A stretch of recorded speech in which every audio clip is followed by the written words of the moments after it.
യുദ്ധഭീതിയിൽ പാകിസ്ഥാൻ. ഭാരതത്തിന്റെ നടപടി യുദ്ധത്തിന് വഴിയൊരുക്കുമെന്ന് പാക് പ്രതിരോധ മന്ത്രി ഖ്വാജ ആസിഫ്. ഭാരതവുമായുള്ള നയതന്ത്ര സംഘർഷം വർദ്ധിച്ചു വരുന്നതിനാൽ പാകിസ്ഥാൻ സൈന്യം ഏത് സാഹചര്യം നേരിടാനും തയ്യാറാകണമെന്നും പാക് പ്രതിരോധ മന്ത്രി പറഞ്ഞു. ടെലിവിഷൻ അഭിമുഖത്തിലാണ് അദ്ദേഹത്തിൻ്റെ ഈ പരാമർശം.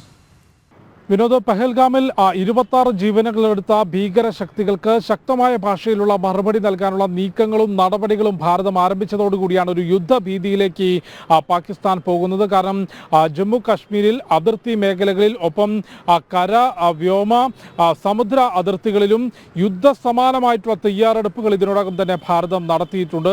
ലോകരാഷ്ട്രീയത്തിൽ തന്നെ രാഷ്ട്രീയ നിരീക്ഷകർ വിലയിരുത്തുന്നത് ഭീകരവാദ ശക്തികൾക്കും ഭീകരവാദത്തിന് പിന്തുണ നൽകുന്നവർക്കും ഒരിക്കലും മറക്കാനാകാത്ത മറുപടി പഹൽഗാം ഭീകരാക്രമണത്തിന് ഭാരതം നൽകും എന്നുള്ളത് തന്നെയാണ്. ഇത് തന്നെയാണ് പാകിസ്ഥാന്റെ ഈ ഒരു ഭീതിക്ക് കാരണം. നിലവിലൊരു യുദ്ധം ഉണ്ടാവുകയാണെങ്കിൽ, അല്ലെങ്കിൽ ഭാരതത്തിന്റെ ഭാഗത്തുനിന്നൊരു ആക്രമണം ഉണ്ടാവുകയാണെങ്കിൽ സൈനികപരമായി പരിശോധിക്കുമ്പോഴും അത് താങ്ങാനുള്ള ശേഷി നിലവിൽ പാകിസ്ഥാൻ ഇല്ല എന്നുള്ളതാണ് യാഥാർത്ഥ്യം. ഭാരതം ഇന്നൊരു സൈനിക സാമ്പത്തിക ശക്തിയായി ലോകരാഷ്ട്രങ്ങൾക്കിടയിൽ വളർന്നു നിൽക്കുമ്പോൾ പഹൽഗാം ഭീകരാക്രമണത്തിന് യുദ്ധത്തിലേക്ക് ഭാരതം നീങ്ങുകയാണെങ്കിൽ ഒരിക്കലും അത് താങ്ങാൻ പാകിസ്ഥാന് സാധിക്കില്ല. അതുകൊണ്ട് തന്നെയാണ് ഇത്തരത്തിലൊരു പ്രസ്താവന ലോകരാഷ്ട്രങ്ങൾക്കിടയിലേക്ക് ഒരു യുദ്ധത്തിന് സാധ്യതയുണ്ട് എന്ന സന്ദേശം നൽകുന്ന രീതിയിൽ ഒരു പ്രസ്താവന പാകിസ്ഥാന്റെ പ്രതിരോധ മന്ത്രി ഖ്വാജ ആസിഫ് നടത്തിയിട്ടുള്ളത്. നിലവിൽ ഭാരതത്തിന്റെ തയ്യാറെടുപ്പുകളും നടപടികളും ഇരു രാജ്യങ്ങളും തമ്മിലുള്ള ഒരു യുദ്ധത്തിലേക്ക് മാറാൻ സാധ്യതയുണ്ട് എന്നാണ് ഖ്വാജ ആസിഫ് ഒരു ചാനലിൽ നൽകിയിട്ടുള്ള അഭിമുഖത്തിൽ ചൂണ്ടിക്കാട്ടിയിട്ടുള്ളത്. കൂടാതെ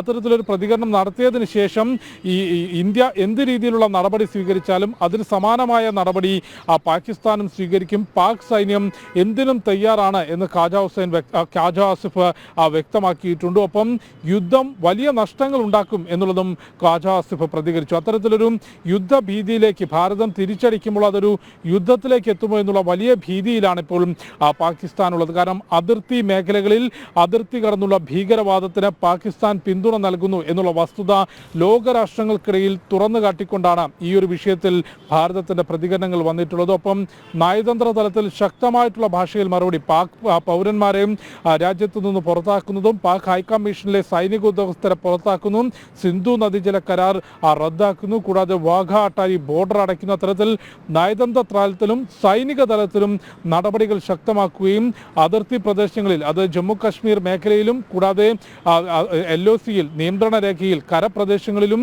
സമുദ്രാതിർത്തിയിലും വ്യോമാതിർത്തിയിലും അതിശക്തമായിട്ടുള്ള യുദ്ധസമാനമായ തയ്യാറെടുപ്പുകൾ ഈ തിരിച്ചടിയുടെ ഭാഗമായി ഭാരതം ഒരുക്കിയിട്ടുണ്ട്. യാതൊരു തരത്തിലും ഇനിയൊരു ഭീകരാക്രമണം ഈ സാഹചര്യത്തിൽ ഉണ്ടാകാതിരിക്കാനുള്ള പ്രതിരോധ നടപടികൾ സ്വീകരിച്ചുകൊണ്ടാണ് ഭീകര ശക്തികൾക്ക് മറുപടി നൽകാനുള്ള ഓരോ നടപടികളും ഓരോ സ്റ്റെപ്പും ഭാരതം മുൻപോട്ട് വയ്ക്കുന്നത്. ഇതിനിടയിലാണ് പാക് പ്രതിരോധ മന്ത്രി ഖ്വാജ ആസിഫ് ഇത്തരത്തിലൊരു യുദ്ധത്തിന് സാധ്യതയുണ്ടെന്നും ഇരു രാജ്യങ്ങളും തമ്മിൽ യുദ്ധത്തിലേക്കാണ്, ഈ പഹൽഗാം ഭീകരാക്രമണം ഒരു യുദ്ധത്തിലേക്ക് വഴിവെക്കുകയാണ് എന്ന പ്രതികരണം നടത്തിയത്. വിനോദ്, അങ്ങനെ പാകിസ്ഥാൻ യുദ്ധഭീതിയിലേക്ക് നീങ്ങുകയാണ്. ഭാരതത്തിന്റെ നടപടി യുദ്ധത്തിന് വഴി ഒരുക്കുമെന്ന് പാക് പ്രതിരോധ മന്ത്രി ഖ്വാജ ആസിഫാണ് ഒരു പ്രത്യേക അഭിമുഖത്തിൽ വ്യക്തമാക്കിയിരിക്കുന്നത്. വിവരങ്ങൾ നൽകുകയായിരുന്നു ജിഷ്ണു കൃഷ്ണൻ.